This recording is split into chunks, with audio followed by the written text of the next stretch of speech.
Locate the air filter housing.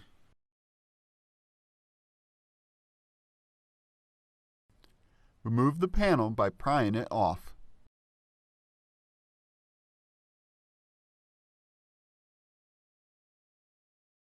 Remove the rivets. Pry up the center of the rivet first. This will unlock it. Next, pry up the base of the fastener. For easier access, remove the air filter intake vent.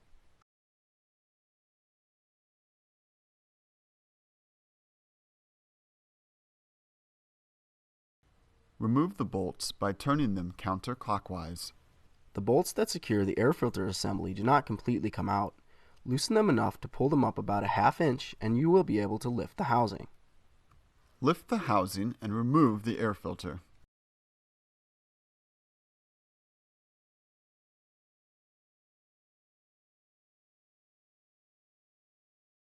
Insert the new air filter into the assembly. Make sure that the edges of the filter are flush with the assembly. Attach the housing.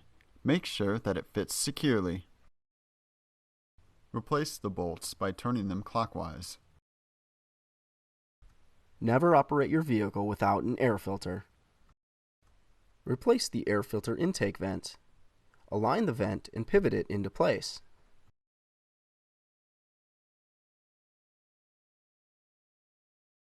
Replace the rivets.